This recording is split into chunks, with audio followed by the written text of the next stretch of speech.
everyone. Welcome to A New View. I'm Kim, and I'm here with Shira, Lee, and Juji. We are four friends, speakers, and professionals from different cultures, backgrounds, and age groups coming together to offer healing and inspiration. Today, I want to introduce a question to you that is so powerful that will really, really make you think. The question is, how were you loved? And this question came up. I know, wait, let me let you take a moment. Part of our shows now. I know. It came up, I got asked this on a podcast that I was recently on, and the question just really blew my mind. It really is such a powerful question that I've never been asked. I've never asked myself, never given this any thought whatsoever. But what I found interesting was when I went away to think about this, what came over me was, I can't say how I wasn't loved. It was more like, okay, like in what ways didn't I feel love growing up? And that was literally, I took the question, how were you loved? And my mind went right to all the ways I didn't feel loved. So I thought that was really interesting. And my mind went to all these dark places and I started thinking about all these dark memories. And I was really emotional. And then I just sat for a few minutes and I just was like, how am I going to answer this question? You know, I'm like, I don't want to sit there and bash my parents. And, I want to be vulnerable and I want to be deep and real. But it was crazy that my mind went to this totally negative place. And then when I really sat and I closed my eyes and I just asked myself the question, I was like, well, Kim, how were you loved? How were you loved? Like I had to really break it down. And then it dawned on me, oh, in what ways was I loved? And it made me look at my two parents and how different they were at giving me love. And for the first time ever in my whole life, I really saw the difference. My dad was this very mushy, lovey, he'd give anyone their shirt off his back. He'd hug me, he'd kiss me, like kind of the typical way you'd expect a parent to give you love. And then my mom was very opposite. She's cold and she could easily be looked at as a bitch because of her coldness. She's not a bitch to me, but she's not the nicest person to a stranger. She's just, she's not like my dad. They are very opposite. My mom shows me love in her own ways. She's protective of me. I didn't grow up in a household where she said, I love you all the time and hugged me all the time. I think when I was really little, there was more of that. But then as I got older, I did notice there wasn't really any of that from her. But like I said, she always wanted to make sure I was fed, clothed, nobody bothered me, etc. And I specifically remember this one day where I was, and this came to me again, just recently thinking through this question. I was like, how did she love me? And I thought of this one day, just popped in my mind. I was walking home from school, don't remember how old I was at all, but I was at an age where I could walk home alone. And I passed this house down the street where this girl used to bully me. She was a few years older. And she came out because she saw me walking by and she ran outside and started pulling my hair. And I was hysterical crying, ran home, walked in the door, hysterical crying. And my mom was like, what happened? And I was like, Lori pulled my hair out. And she flipped the fuck out, flipped out. And she took a bat and she stormed down the street and a house away was already screaming this girl's name, Lori, get out here. I mean, freaking out. I was hysterical crying because I think I was just traumatized from my mom doing that. And Lori was home alone. So she hid under her kitchen table and my mom could she went over to the side of the house and she saw her hiding under the kitchen table. She proceeded to bash the girl's window in. This girl was probably 15 or something. And I don't know, the girl was scared to death. My mom was like, don't ever come near my daughter again. If you even look at her or touch her ever again, I will kill you and I will kill your family. I'm not kidding you. Wow. My mom lost her shit. And that day my mom literally would go to jail and would have been fine with that. She would have, because that was how much she loved me, right? And I remember also, and I'm not saying that's, I'm not saying that's good behavior. I am not, I am not condoning that. I am not supporting that, just so it's clear. But damn, was I loved, right? And but what it really made me realize, looking at these two completely opposite people of like the way they showed love to me and my sisters, it just made me see that everybody gives love so differently. And that's something I think is so important to see when you're young and to know when you're growing up, just to be able to see it from an outside point of view of like, this person may not give love to you the way this person does, or the way that person's mom gives her love, or the way your friend's dad gives him love. Like everyone gives love in such different ways. And to find acceptance for that, you know, just to accept that and be aware of that, just have awareness about that. And then only then can you appreciate that, you know? And it just really, I swear, I was so emotional just thinking about all this. And it really also made me realize that my parents did the best they could do. And I believe everyone does the best that they can do, that they're capable of doing mentally, emotionally, for where they're at that given time. They do the best they can do. And I just really see that now, that my parents did the best they can do in their life at that time of me growing up for where they were at and all their issues from childhood and dad, like, you know, it's just, it's such a powerful question and it really sparked something in me. So I'd love for you guys to share as well, any Well, insights. something just popped into my head because I know we did an episode about the 5 love languages. And for some reason, it just made me think of it because that book came out, whatever, like 10, 15 years ago. And then since then, the author, forgot his name, Gary something, has written like different iterations of it. And one of them is from parent to child. And how amazing would it be for a parent to be able to understand their child's love language and love them like that? Right? Like, think about that for a second. Like, when I think about evolution, I think about technological evolution and medical evolution, just like all these things that are changing and growing, the internet, like just all the things that I didn't have when I was younger.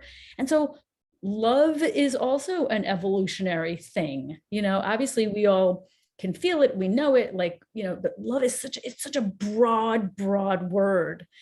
And I think when you think about books like that and other things that teach us about the word love, like self-love, you know, how do you love your spouse, your children, like we have to take all of that in and internalize it a little bit. Because when I think about how I was loved, I felt very loved as a child.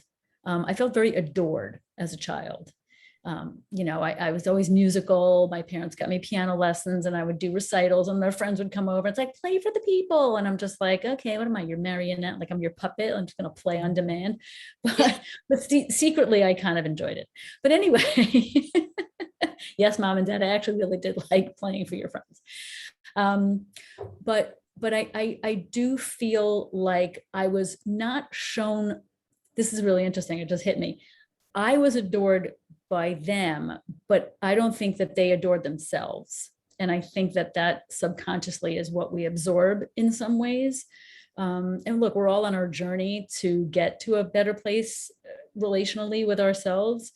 But it just sort of struck me just now. I'm like, I always felt loved by my parents.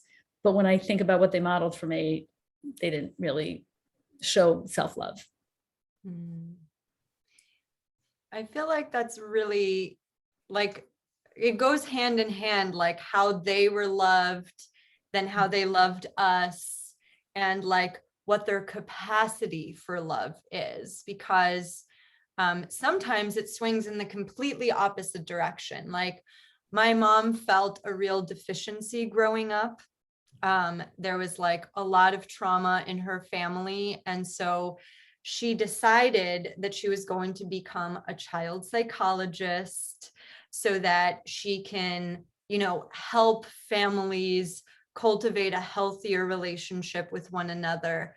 And then when she had us, myself and my two brothers, like she was just so over the moon about being a mom. Like that was never in question.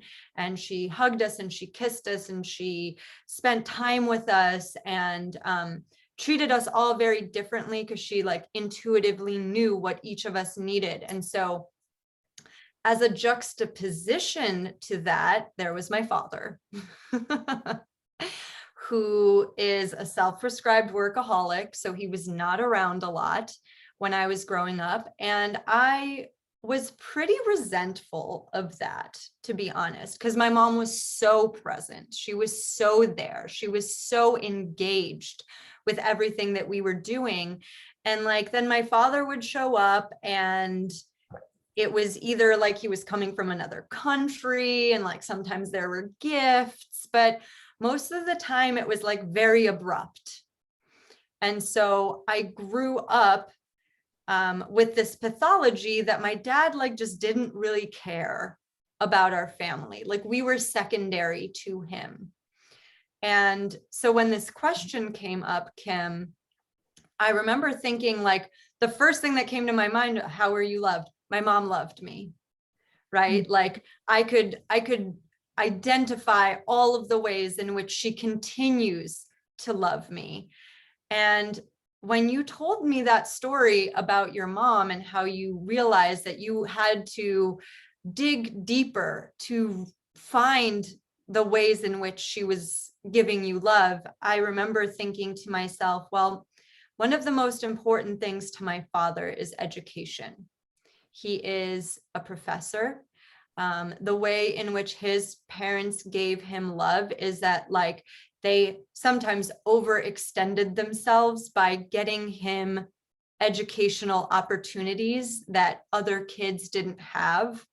And I was given like the best educational opportunities that he could afford, which was a lot in contrast. So the private school, the piano lesson, the art class, whatever it was, like that was never questioned. If it was to learn something new, it was to educate me, it was a non-negotiable, including college, which I know I'm really, really, really fortunate to have received.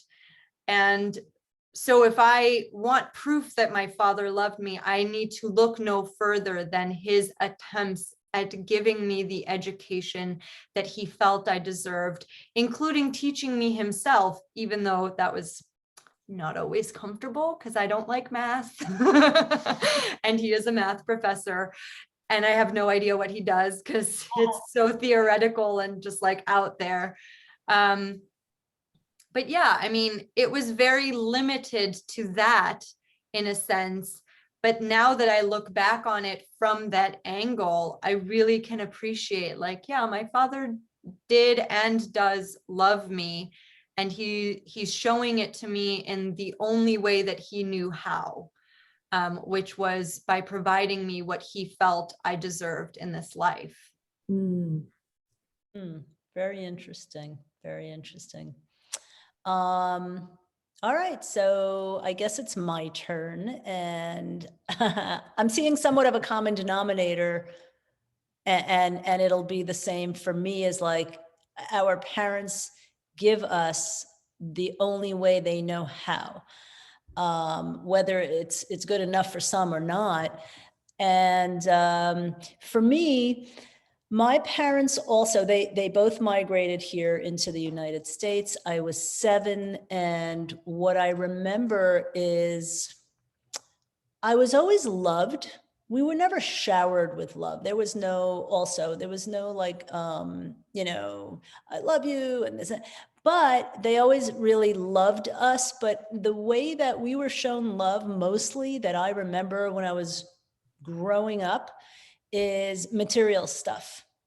We moved to the United States. My parents they both started a business. They worked very, very hard. They were barely home at all. And so Juji, for me also, like the presence was not there for me like it was for you with your mom. That was probably my biggest missing link from my mom is presence. She loved me. I know she loved me. She somehow managed to not only run a business, but come home, cook home cooked meals all the time. We did have help at home. So we always lived in a clean home. We always got whatever we wanted, but my, my biggest need at the time was, I guess, emotional presence. But other than that, yeah, my parents, both great people, did what they could, and I try and think back on what kind of love they got. And I can say it was probably not much. It was what they had to do. They also grew up in environments of trauma and leaving countries and all of that. And they were both the youngest of many children. My mom is the youngest of 9, and my dad was the youngest of 5. And so, I think when you're coming from a family of so many kids in a different culture too, it's like you're kind of left to your own devices at that point. Like the last one raises himself or herself. And so for both of them, there was this big need and desire to come to America, start a business, land of opportunity, we'll make a lot of money. And that was their go-to. And while they were doing that, and while we lived in a big house with the pool, and we had, staff working with us, I felt that absence of that love. But I did, but they're good people. They're good people. And again, and I think, also as I got a little older, I realized, like they really just worked their asses off for us, so we can have everything that they did not get. My mom used to tell me, like, she didn't even have like toys to play with when she was a little girl. She was dying for some toys. And like, I mean, imagine the abundance of toys we have. Like kids are so spoiled with that. But that is why she was showering us with, material stuff that she never got. And It's so good that you're aware of that. And you too, Juge, and Cheryl, totally let you chime in. I feel like it's so important to just see it, because if we can see how we were loved, we can also see how that love that we did receive in that way bleeds out and plays a role in our life as we grow up. And like I have triggers from childhood, and just from having this awareness, I know exactly what those triggers are and where they come from. And for me to have that awareness is like so empowering. Yeah. So empowering. It changes everything. It changes how I go about living my life, and it changes how I am in relationships. It changes, moments when I'm triggered and I'm just like, oh, I know what that's from, and it just allows me to have a totally different relationship with myself, just having that awareness in and of itself. Yeah. Yeah. I also learned a lot of more compassion for my parents. Instead of, at first it was resentment, thinking about, hey, they weren't there, the way I needed them. But then there was a lot more compassion because, when I thought about how they were raised, and they were not, given this love, they both grew up in poverty, and had nothing. And then they gave us everything that they thought was everything. Yeah. This is such an interesting conversation, actually, because I too am thinking about my parents who came from other countries. My dad's a Holocaust survivor. My mother grew up in abject poverty. She's like, oh, there were like, 4 families in one room. And like, she used to say these words to me. I'm like, what do you mean 4 families in one room? Like, where'd y'all sleep? Like, how'd you deal with the bathroom? Like, so she just grew up really poor in Israel. And the way they met is just unbelievable. But for some reason, it's striking me that, well, 2 things. One is it's so important to have at least one person when you're growing up. It doesn't even have to be your parents. It could be a grandparent, another family member, potentially even like a friend of the family, but just like somebody who you can feel love from. And when I think about the parenting part of this whole equation, it's all about like seeing the person, seeing your child, seeing and hearing them, because I'm hearing what you're saying, Lee. And I think my parents, you know, like when you understand the importance of giving your child experiences, just sitting with them, it doesn't have to be about the gift. It doesn't have to be about taking them to Disney World. Like just seeing, like I see you as another human being. Because I think a lot of parents might be disappointed in who their children become. Like they don't see them for who they are. They see them for who they want their kid to be. Like, what do you mean you're not going into the family business, or, you know, whatever, like if somebody's gay or whatever, like they just don't see their child.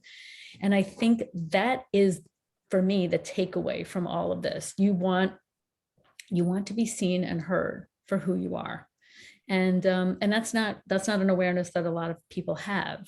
But for whoever's watching this, you know, whether you are an adult thinking about how you were loved, knowing that your parents did the best that they could, or if you are a parent and now you have to parent a child, to think about these things. It's really important.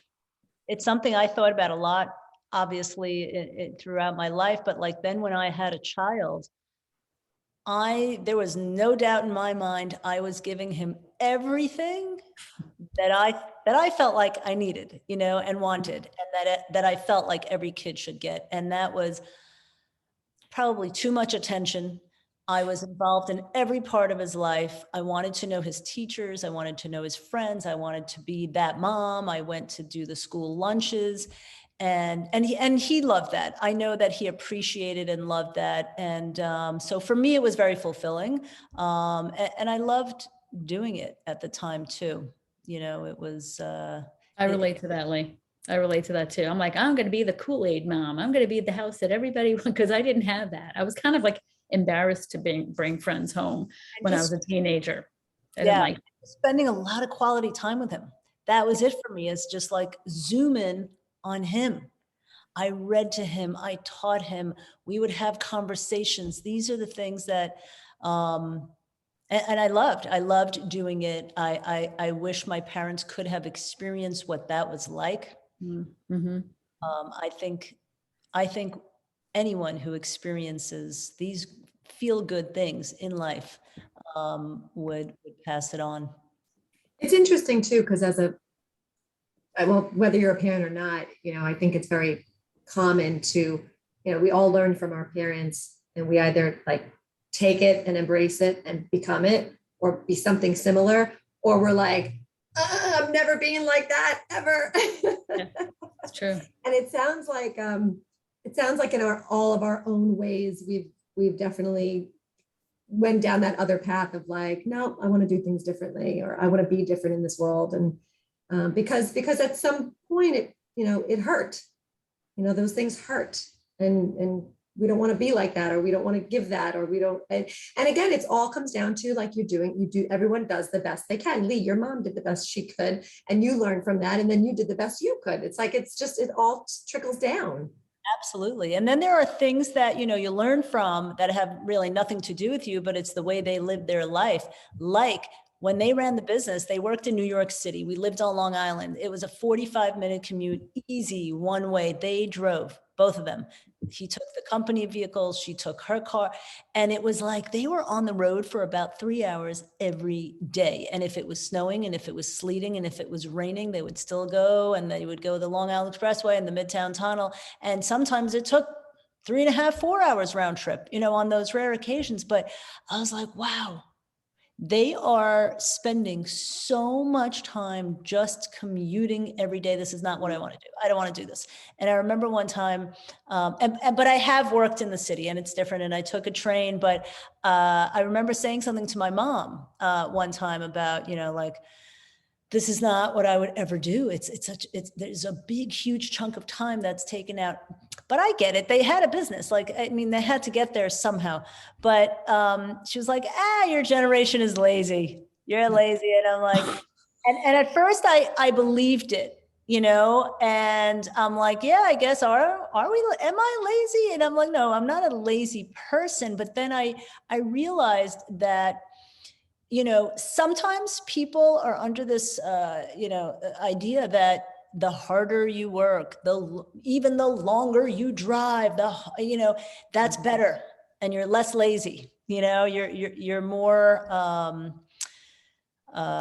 I don't know, you're putting a lot more into it, but it doesn't have to be hard. It doesn't. Little did she know about the pandemic, and we would all be lazy working from our homes. So goddamn lazy. I feel like though the biggest takeaway for me from this entire conversation is the idea that we don't have to be the victim of our circumstances, because it's so easy to like point outward and be like, what did you not give me? Yeah. It's so easy to be like, I've been in therapy for years because of this. You know Right. what I mean? Like, it all started with you. Right, right. And Time to grow up. and it's and part of the growth, right? The part of the growth is recognizing that they're human. Now that we're adults and we look back on what it was for them to be that age. Like, I remember turning 34, which is the age when my mom had me, and being like, wow, this is wild. It's like a whole new experience of what it meant to be raised by somebody who was that age. Because I was like, oh, wow, like this is how she was. I mean, I know that we are all on different journeys, but like when you reach that age, you're like, respect. Yeah. You like gave birth to another human being and then had to take care of them at this age. Wow. Okay. And you're making me now also realize that my mom had me when she was 19. Whoa. So having made all the major moves, right, at age 26, United States, with the kids, she had 2 at that time, new business. How could she have even known the things for me, that she was a kid? Yeah. Wow. Yeah, That's so true. asking yourself this question, how were you loved, really makes you look at it with a new lens, a new view. Yay! You might see things you've never seen. You might have a total shift in perspective about, when you look at that, Lee, right? It's like, it's amazing. I think that's a great place to just wrap. I love what you said, Jules, to really wrap that up, that about the human aspect of it. It's beautiful. Thank you for saying that. But yeah, let's wrap. This is a great place to do that. We hope that you've enjoyed our conversation as much as we did today. And if you like our videos, please subscribe to our channel and be sure to let us know if you have any topic requests or questions by commenting below. And we'll see you soon, everyone. Thank you so much for watching. Bye. Bye. Thank you.